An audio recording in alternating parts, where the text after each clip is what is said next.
नमस्कार बंधुओं। होम्योपैथी पद्धति काफी कारगर मानी गई है। यह बीमारी को जड़ से खत्म करती है। इस प्राचीन पद्धति से बुखार, खांसी, गठिया और डायबिटीज जैसी बीमारियों का इलाज भी किया जाता है। होम्योपैथिक दवाओं की मदद से सिर्फ शारीरिक ही नहीं बल्कि कई मानसिक बीमारियों का इलाज भी किया जा सकता है, जिनमें बाइपोलर डिसऑर्डर, डिप्रेशन जैसी बड़ी बीमारियां भी शामिल हैं।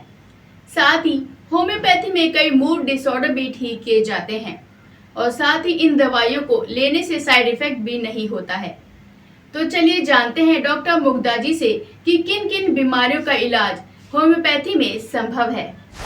होम्योपैथी पद्धति क्या है? तो जैसा कि होम्योपैथी, होम्यो का मतलब होता है सिमिलर और पैथी का मतलब होता है सफरिंग। तो ये इस सिद्धांत पर काम करती है जो अपने ही जैसी बीमारी को जड़ से मिटाने का काम करती है। इसको क्या होता है कि हम इसका एक्सपेरिमेंट जानवरों पे नहीं करते हैं, एकदम हेल्दी जो ह्यूमन बीइंग होते हैं, स्वस्थ इंसान के ऊपर इन दवाओं का एक्सपेरिमेंट किया जाता है और फिर ये दवाइयाँ तैयार होती है और फिर हम इनको मरीज को देते हैं। तो इसके लिए हमें मरीज की पूरी केस टेकिंग ली जाती है कि उसके क्या मेंटल सिम्टम्स आते हैं, क्या फिजिकल सिम्टम्स आ रहे हैं और कैसी शरीर की प्रकृति है उसकी, कैसा उसको सपने आते हैं, किन चीज़ों से उसको डर लगता है, जो भी उसके ऊपर हेड टू टो, सर से लेकर नीचे तक जैसी भी उसकी प्रकृति है शरीर की, सोचने की, उस हिसाब से हम मरीज की केस टेकिंग लेके और फिर उसकी मेडिसिन सेलेक्ट करके उसको देते हैं। क्या शरीर में कई बीमारियों का इलाज एक ही दवाई से संभव है? ये होम्योपैथी पद्धति में जो भी हम ट्रीटमेंट देते हैं, ये पूरा एक होलिस्टिक अप्रोच होती है कि ये इसमें हमको अलग-अलग बीमारियों के लिए अलग-अलग मेडिसिन देने की ज़रूरत नहीं होती है। इसमें एक ही मेडिसिन सेलेक्ट की जाती है, जो कि हम पेशेंट को देते हैं, ना कि हम बीमारियों के हिसाब से देते हैं। इसमें ट्रीटमेंट होता है जो इंडिविजुअल एक इंसान का किया जाता है, ना कि बीमारी का किया जाता है। इसलिए हम हर बीमारी के लिए एक ही मेडिसिन सेलेक्ट करके उसको देते हैं। इसके लिए हमारा ये फ़ायदा हो गया कि हमको एक अलग-अलग स्पेशलिस्ट के पास नहीं जाना पड़ता। इसके लिए पूरा एक ही मेडिसिन से उसका इलाज हो जाता है। इन दवाइयों को लेते समय किन चीजों का सेवन करना चाहिए और किन चीजों का नहीं? तो इसके बारे में बहुत गलत धारणा ये है कि जैसे कि हम प्याज या लहसुन ये सब नहीं खा सकते। तो अभी जो नई रिसर्च हुई है इसमें ऐसा देखने को मिला है कि इन सबको खाने से कोई दिक्कत नहीं होती है। बस हमको थोड़ा कॉफ़ी और जैसे डीओ वगैरह हो गए, इनको थोड़ा लेने से बचना चाहिए, क्योंकि इससे क्या होता है कि होम्योपैथिक मेडिसिन का प्रभाव थोड़ा कम हो जाता है। बाकी हमें किसी-किसी चीज़ों में जैसे खट्टी चीज़ें हो गई, वो किसी-किसी बीमारियों के ऊपर निर्भर करता है, तो उनमें थोड़ा हमें इनको लेने से परहेज़ रखना चाहिए। बाकी हम इसमें सब कुछ खा सकते हैं और किसी तरह का परहेज़ नहीं होता है। बस इसमें ये होता है कि हमें ये मेडिसिन लेने के 10-15 मिनट का थोड़ा अंतराल रखना होता है। जब भी हम मेडिसिन लेते हैं तो उसके 10-15 मिनट पहले या बाद में कुछ भी खाना या पीना नहीं होता है। क्या होम्योपैथिक दवाइयों के साथ-साथ दूसरी दवाइयाँ भी ले सकते हैं?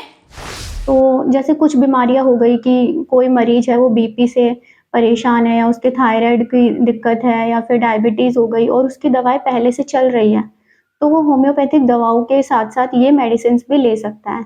बस उसे इतना ध्यान रखना होता है कि उसे अपने जो भी होम्योपैथिक डॉक्टर है उसको बता दे कि मुझे ये दिक्कत है और मैं पहले से ही दवा ले रहा हूँ, तो वो अपने हिसाब से दवाओं को बंद ना करे।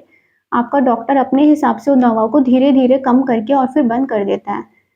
तो इसमें क्या होता है कि हम दूसरी मेडिसिन्स भी ले सकते हैं, पर जो बीमारी आपके बहुत पुरानी चल रही हो, जैसे बीपी हो गया, ये थायराइड हो गया, ये सब बहुत पुरानी बीमारियाँ होती हैं, लंबे टाइम से चल रही होती हैं।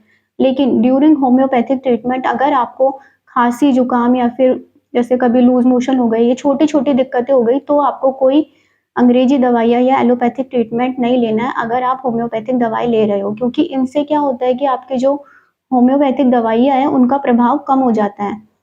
जैसे एंटीबायोटिक्स देते हैं, कभी आपका डेंटल ट्रीटमेंट चल रहा हो, उसमें भी ज़्यादातर एंटीबायोटिक्स दी जाती है, इससे भी आपका प्रभाव कम हो जाता है होम्योपैथिक दवाओं का।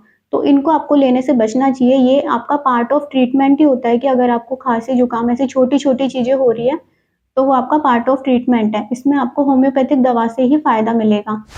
होम्योपैथिक की दवाइयों को किन-किन बीमारियों में ले सकते हैं?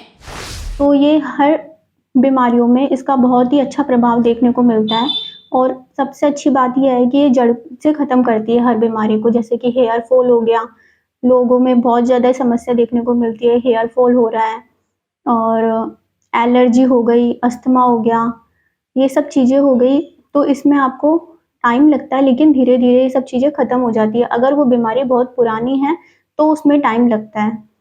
बाकी जैसे पेट से संबंधित दिक्कतें हो गई, कॉन्स्टिपेशन हो गया, गैस्ट्राइटिस हो गया या फिर आपको इंडाइजेशन की दिक्कत है, स्किन से जुड़ी दिक्कतें होती है बहुत सारी, जैसे एक्ने हो गया, सफ़ेद दाग होता है विटिलिगो, उनकी दिक्कत होती है, उसमें भी होम्योपैथी का बहुत अच्छा ट्रीटमेंट देखने को मिलता है। और जैसे स्त्री रोग हो गए, बहुत सारे होते हैं, पीसीओडी होता है, थायराइड होता है, इन सब में होम्योपैथी बहुत अच्छी रहती है। स्टोन में भी इसका किडनी स्टोन हो गया, इसमें बहुत अच्छा ट्रीटमेंट होता है इसका। आपको ऑपरेशन की ज़रूरत नहीं होती है और केवल दवाइयों से ही इलाज हो जाता है। होम्योपैथी की दवाइयाँ कौन कौन ले सकता है? तो ये छोटे बच्चों में भी दे सकते हैं अपन, सीनियर सिटीजन्स भी ले सकते हैं, प्रेग्नेंट वुमेन भी ले सकती है, इसमें कोई दिक्कत नहीं होती है। होम्योपैथी की दवाइयाँ किन बीमारियों में काम नहीं करती है? तो ये हर परिस्थिति में काम करेगी सिवाय कुछ एक्सीडेंटल केसेस हो गए या फिर कुछ जानलेवा बीमारी है कि एकदम से किसी के हार्ट अटैक आ गया, तब थोड़ी होम्योपैथी की हम लिमिटेशंस देखते हैं। बाकी ये सारी बीमारियों में बहुत अच्छे से काम करती है। ये दवाइयाँ किन बीमारियों में ज़्यादा कारगर है? जैसे कि एलर्जी हो गया, अस्थमा हो गया, नेज़ल पॉलिप हो गया कि नाक के जैसे अंदर थोड़ा ऐसे गाँठ सी बन गई है, उसमें भी बहुत अच्छी रहती है। और महिलाओं में जैसे पीसीओडी की दिक्कत हो रही है, गाँठ बन रही है गर्भाशय में, फिब्रोइड हो गया, थायराइड की दिक्कत हो रही है या फिर हार्मोनल प्रॉब्लम्स की वजह से हेयर फॉल हो रहा है या फिर एक्ने हो रहे हैं, इन सब चीज़ों में बहुत अच्छा रहता है। हड्डियों से जुड़ी बीमारियाँ हो गई जैसे कि घुटनों का दर्द हो गया और आर्थराइटिस हो गया और सियाटिका में बहुत अच्छे रहते हैं। और आजकल लोगों में है ना माइग्रेन की समस्या बहुत देखने को मिलती है कि उसमें आपको बहुत पुराना माइग्रेन होता है और उसमें वो स्टेरॉइड्स वगैरह लेते रहते हैं, पेन किलर लेते रहते हैं। इनके लिए भी होम्योपैथी में बहुत अच्छा ट्रीटमेंट है। होम्योपैथी में हमें ये देखना है कि ड्यूरिंग होम्योपैथिक ट्रीटमेंट हम ना तो एंटीबायोटिक्स दवा लेते हैं और ना ही स्टेरॉइड्स, क्योंकि ये क्या करते हैं कि दवा के प्रभाव को कम करते हैं। होम्योपैथी का मेन ये होता है कि ये इसके कोई साइड इफ़ेक्ट्स नहीं होते हैं। ये हमारे इम्यून सिस्टम को बल्कि स्ट्रॉन्ग करने का काम करती है, जिससे हमारी बॉडी जो भी बीमारी है उससे लड़ती है और बहुत ज़्यादा इम्यूनिटी इसकी एक्टिवेट होती है, इसलिए बच्चों में भी अच्छी रहती है। क्या डायबिटीज़ में भी ये दवाइयाँ काम करती है? जैसे कि हम ये देखते हैं कि डायबिटीज़ जो बीमारी होती है, उसमें ऐसा होता है कि आप मीठा नहीं ले सकते हो, तो होम्योपैथी में हम जैसे कि मीठी गोलियाँ देते हैं, तो लोगों को लगता है कि हम ये मेडिसिन लें या नहीं लें, डायबिटीज़ में मीठा नहीं खा सकते हैं। तो ये चीज़ मैं आपको बताना चाहती हूँ कि जो ये मीठी-मीठी गोलियाँ होती है, ये बनती है लैक्टोज़ से और जो हमारे नॉर्मल जो शुगर होती है, वो होती है ग्लूकोज़। तो उसको हमारी बॉडी ईज़िली मेटाबोलाइज़ कर लेती है और ये जो लैक्टोज़ होता है, ये होता है शुगर ऑफ मिल्क। ये बहुत ही मतलब कम क्वांटिटी होती है जो हमारी मेडिसिन में दिया जाता है।